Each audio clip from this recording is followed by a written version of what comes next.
Finally, you made it. You made it. This is your last year in college. Feels good, right? Feels good, don't it?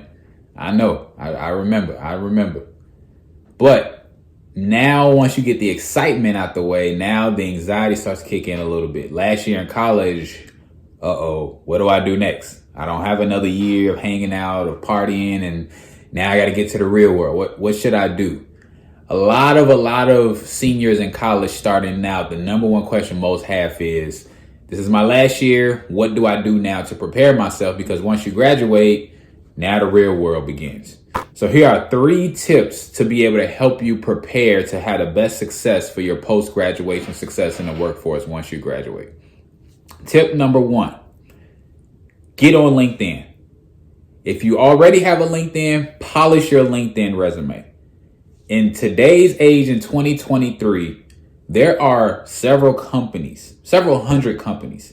They have a budget where they pay recruiters to find individuals that are of a top quality talent.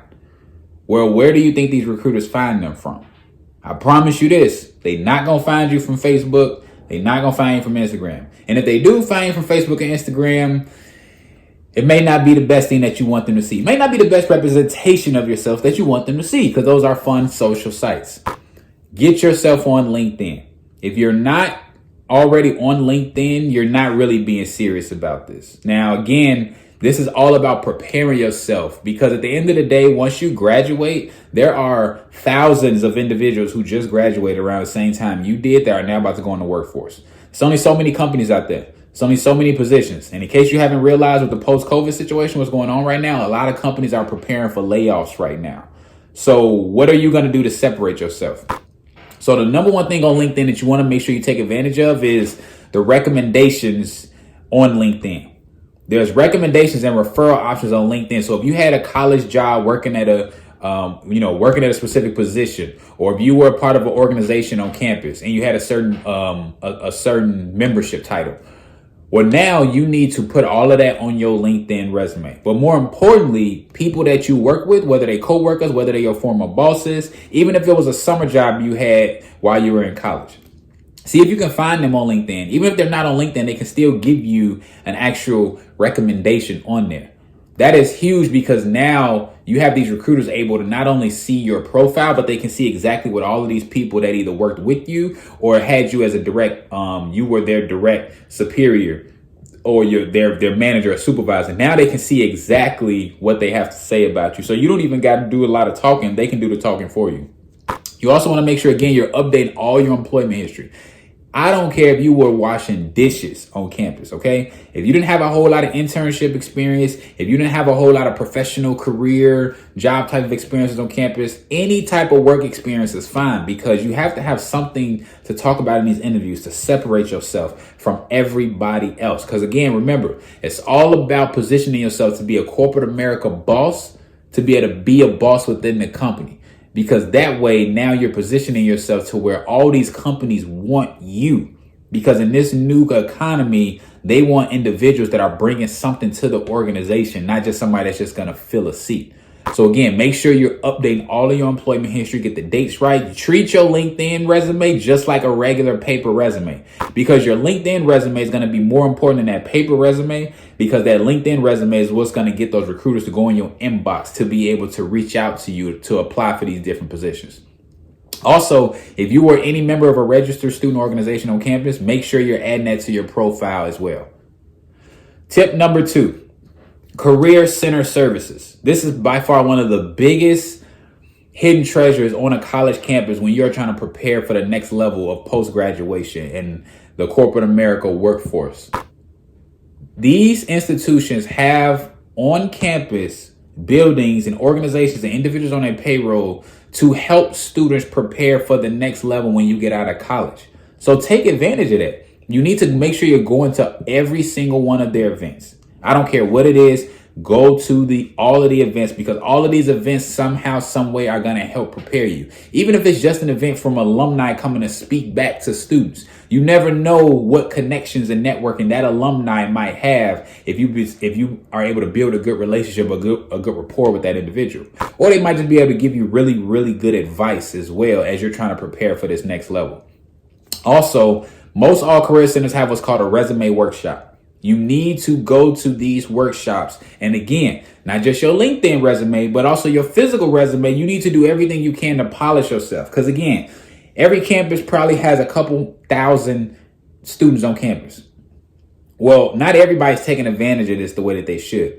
When I was my senior year, I graduated from Illinois State University. And when it was my senior year, I was at the Career Services Center literally once or twice a week, finding out about different organizations, finding out about different events.